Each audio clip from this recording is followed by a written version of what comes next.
Continuing with Meghaduta Part 2, the Yaksha guides our cloud from his hermitage at Ramagiri or Ramtek all the way to Alakanagari at the top of Mount Kailasa in the Himalayas.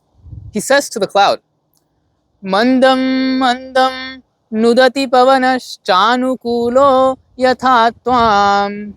A gentle breeze will waft you along and take rest at the mountaintops as you proceed.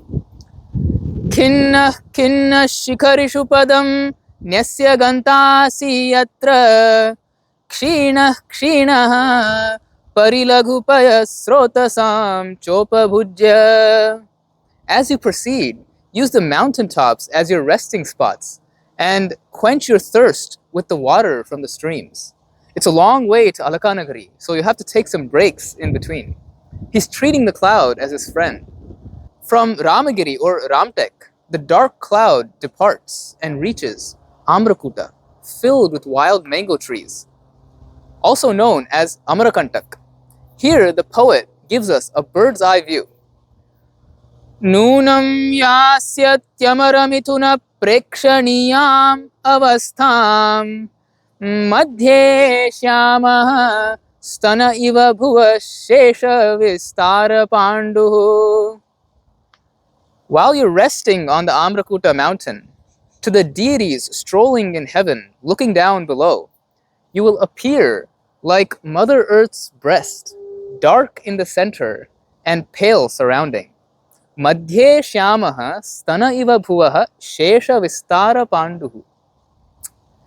He gives us an aerial view of the dark cloud resting on the Amrakuta mountain. And when we consider that the Narmada river begins at Amrakuta or Amarakantak, the metaphor becomes more complete. The white flowing water of the Narmada river is implicitly likened to Mother Earth's breast milk flowing from the Amrakuta mountain. The cloud rests there for a while and continues. Revam drakshasi upala vishame vindhya pade vishirnam bhakti chedayriva virachitam bhuti mange gajasya. Departing from Amrakuta mountain, you'll see the river Reva, which is modern day Narmada river. Revam drakshasi upala vishame vindhya pade vishirnam. The flowing Narmada river gets split into streams at the uneven boulders at the foot of the Vindhya mountains. Bhakti chedai rivavirachitam bhuti mange gajasya. The white streams of the Narmada river flowing over those uneven boulders appear like the striped decorations on an elephant. The cloud moves on and it reaches Vidisha, a prominent capital city of Dasharna Desha in Madhya Pradesh. From there, it goes to Nicairgiri, which has been identified as the Udayagiri caves. Here, the Yaksha makes the cloud take a detour. Vakrah pantha yadapi bhavatah prasthitas yottarasham. Although it's a detour from your northward journey, don't miss the glorious palaces of Ujjaini, which is said to be where Kalidasa himself lived as a court poet of Vikramaditya. So the cloud takes a detour and goes through the town of Avanti and reaches Ujjaini. Here the Yaksha says, as you approach Ujjaini, Jalodgirnai rupachitavapuh kesha samskara dhupaihi, you will encounter the perfume escaping from windows where women have just washed and scented their hair. And bandhu pritya bhavana shikibhir datta nrityopahara, you'll be greeted by the domestic peacocks, which are their pets.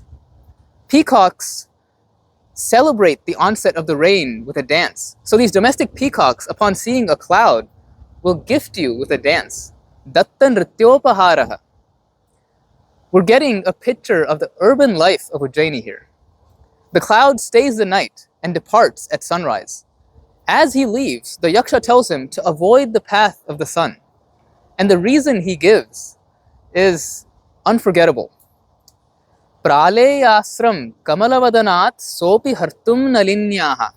At that time, in the early morning, the sun will be wiping the dew off of the face of his beloved lotus. So don't get in the way, don't block his path.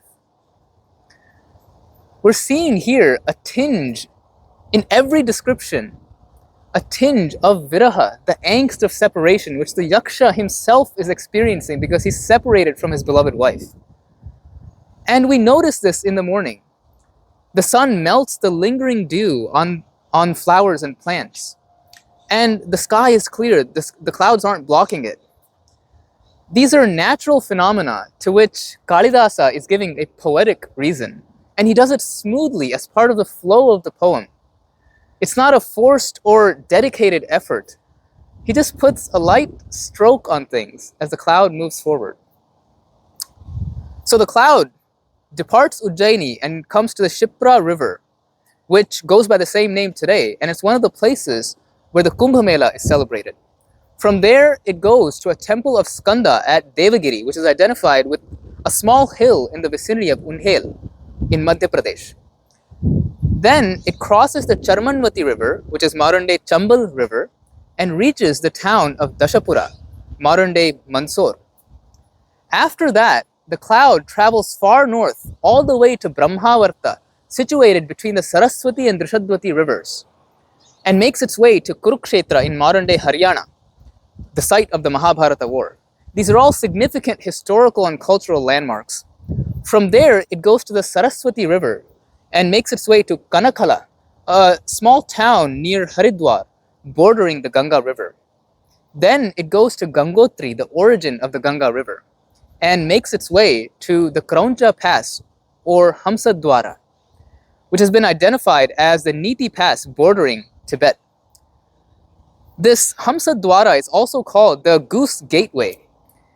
Even now, migratory birds from China and Mongolia make their way into India through this Hamsa Dwara. So the cloud passes through there, and finally it reaches Mount Kailasa, passes the Manasa sarovara, and sees Alakanagari, which appears like this. Tasyot sange pranayina iva srasta ganga dukulam. On the lap of Mount Kailasa rests Alakanagari, with the Ganga river as her silken garment flowing across. And she's wearing a headdress strung together with pearl-like raindrops of clouds.